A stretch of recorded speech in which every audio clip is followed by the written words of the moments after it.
안녕하세요. 제7과 7번째 거부감, 우울감의 회복에 대해서 나누겠습니다. 함께하던 배우자가 떠나고 이혼이 결정되면 거절당했다는 거부감과 함께 우울감에 빠져들 수도 있을 겁니다. 거부감이란 버림을 당했다고 느낄 때 오는 감정적 증세로 슬픔으로 자기 연민에 빠질 수 있는데, 이제 심하게 되면 자신에 대한 증오심을 갖거나 의욕 상실과 함께 감정의 부재 증세, 그러니까 멍한 거를 보일 수 있다는 거죠. 그런데 이 부정적인 감정, 그러니까 긍정적이 아니라, 그러니까 나쁜 감정? 네. 하여튼 바람직하지 못한 감정은 우울한 기분을 가져올 수 있고 결국 이거는 우울증으로 발전할 수 있다는 거죠. 현대인들 중에 우울증으로 고생하는 분들이 많이 있다고 그러죠. 자, 그런데 어쨌든 심한 경우 정신장애로 간주될 수도 있다는 거예요. 그러니까 단절감, 심각한 슬픔, 잠자고 먹는 것의 변화, 그러니까 많이 잔다든지 아니면 잠을 못 잔다든지 정신없이 먹는다든지 아니면 먹지 않는다든지 그런 변화가 올 수 있고, 그러다 보면 기력이 상실되고 이제 비관적인 생각이 들고 뭡니까? 급기야는 자살 충동에 빠지기도 합니다. 자, 그렇다면 닥치는 우울감을 어떻게 이겨낼 수 있을까요? 우선 무엇을 잃었는가를 생각해보고 적어보면서 그것에 대해 인정하는 시간을 가지는 것이 중요할 것입니다. 자, 이 적는다는 거, 연필이나 펜을 들고 쓴다는 게 굉장한 치유 효과를 가져옵니다. 제가 지난주 중국 선교 잠시 갔다 왔다고 그랬잖아요. 그중에 이제 같이 갔던 분이 상담하시는 분이었는데 심리학을 공부하시고 이제 그 중국 분들이 이렇게 성격들이 강해서 그런지 부인들도 우리 한국 분들보다 더 강한 것 같아요. 이제 남편이 시아버지한테 잔뜩 야단 맞고 들어온 남편한테 왜 이렇게 늦게 오냐고 그랬더니 남편이 애들 2명이 보는 데서 창으로 뛰어가서 뛰어내려서 자살했다는 거예요. 애들 충격이 어떻겠습니까?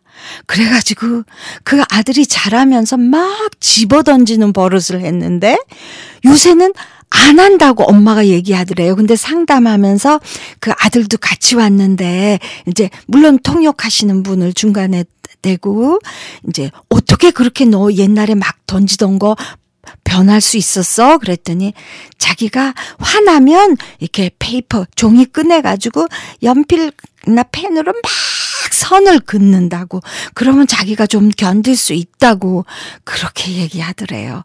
그런 식으로 어린애들뿐만이 아니라 어른들한테도 이렇게 쓰는 게 굉장히 치유 효과가 오는데, 그러니까 막연히 생각하다 보면 이게 막 흩어지고 그러면 아무 또 치유에 보탬이 안 되고 그럴 수 있어요.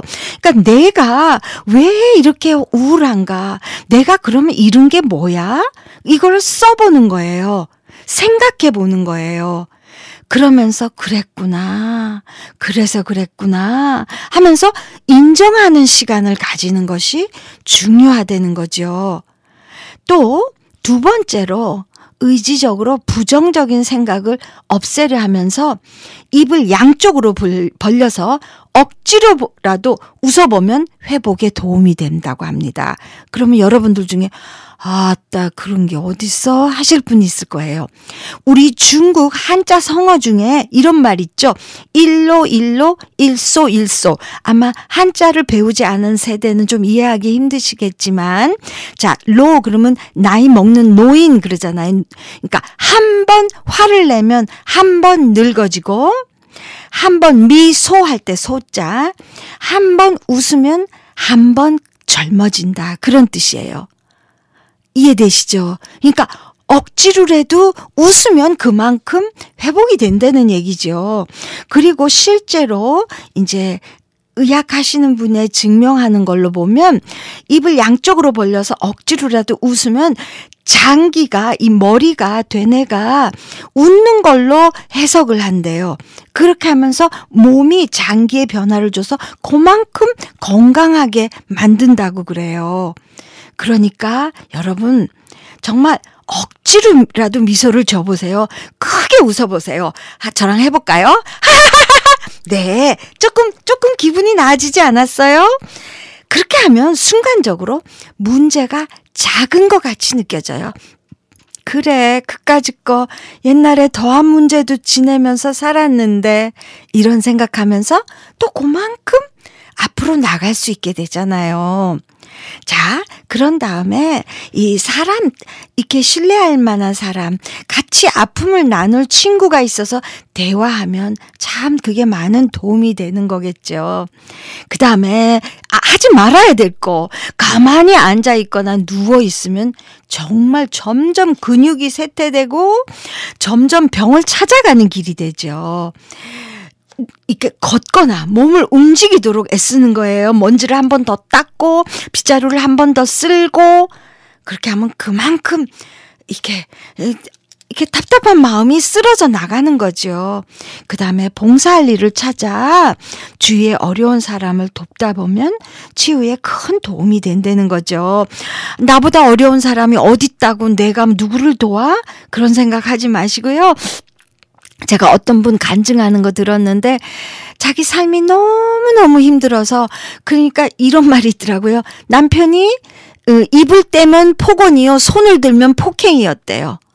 중국 여성이었는데 얼마나 슬퍼요. 그랬는데도 그 남편이 암으로 죽고 나서 자기는 너무 슬펐대요. 참 이해가 좀 안 됐습니다만 어쨌든지 그래서 교회에 와서 새벽에 일찍 와서 매일 화장실 청소를 했대요. 그랬더니 자기 너무 이렇게 마음의 즐거움이 조금씩 살아났다고 그런 얘기를 정말 간증을 하더라고요. 그런 식으로 봉사할 일을 한번 찾아보세요. 치유에 큰 도움이 될 것입니다. 그런데요, 여기서 제가 덧붙이고 싶은 내용은 거부감의 부정적인 감정이 꼭 이혼에 의한 것만이 아닌 어릴 때 힘이 없는 상태에서 가까운 사람, 부모한테서 이렇게 학대받은 경우들이 의외로 많더라고요. 이제 그런 하여튼 가까운 사람으로부터 받은 학대나 폭행에 근거할 수 있다는 거죠. 왜 무의식이 90%를 차지하고 의식은 10% 차지한다고 심리학자들이 얘기하죠.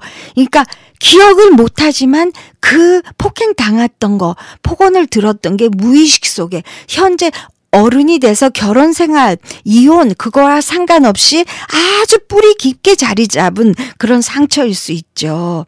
그럴 경우 뭐 상담자를 만나는 건 쉽지 않은 얘기니까 기억 속에 당시의 상황으로 돌아가 보세요. 만약에 기억했다면 내가 3살 때 무슨 일이 있었지? 한번 그러면서 성령님 도와주세요. 왜 나는 이렇게 우울함에서 못 벗어나는 걸까요?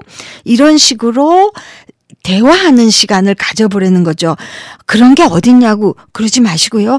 안 믿는 심리학자도 상담을 들어갈 때 그 내담자라고 그러죠. 상담하러 간 사람은 이렇게 의자 같은데 비스듬히 거의 눕는 자세로 편안한 자세로 누워서 가장 척 떠오르는 물건, 말, 생각 이거를 기점으로 해서 그 상담을 시작한다는 얘기 들었어요. 그런 식으로 우리는 예수님 믿으니까 성령님과 성령님 내가 도대체 왜 이런 거지요? 한다면 그만큼 회복의 길로 다가갈 수 있다는 겁니다.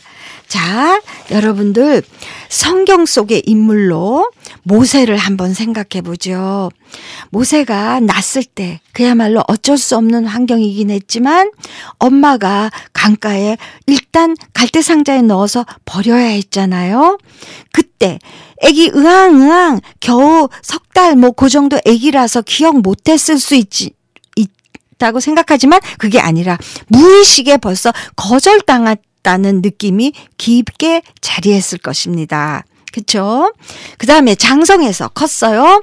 동족을 보호하려는 마음에서 사람을 죽이는 실수를 하고 결국은 광야에 쫓겨가야 했잖아요. 그랬을 때 심각한 우울감과 싸워야 했을 겁니다. 왜냐하면 왕자로 편하게 켰으니까요. 외적으로. 하지만 그 광야에서 떨기나무에 불이 붙는 것을 보고 지팡이가 뱀이 됐다가 뱀이 다시 지팡이가 되는 그런 기적적인 상황을 보면서 하나님과 인격적으로 만나는 기회를 갖게 되죠. 그러면서 후에 이스라엘 민족을 이끄는 지도자가 되는 것을 우리는 성경에서 봅니다. 결국 거부감이나 우울감은 하나님과의 관계가 회복될 때 해결되는 것으로 당했던 거절을 과거의 추억 속에 묻어놓고 하늘의 축복을 기대할 때 회복을 맛볼 수 있게 될 겁니다. 아무쪼록 둘이 걷다가 어느 결에 혼자 걷게 되었다 할지라도 미래의 꿈을 꾸면서 하나님의 도우심을 의지하는 여러분 되시기를 간절히 축원합니다. 성경 말씀 마지막으로 하나 읽을게요. 모든 지각에 뛰어난 하나님의 평강이 너희 마음과 생각을 지키시리라. 빌립보서 4장 6절 7절 말씀입니다. 여러분 감사합니다. 다음에 또 만나요.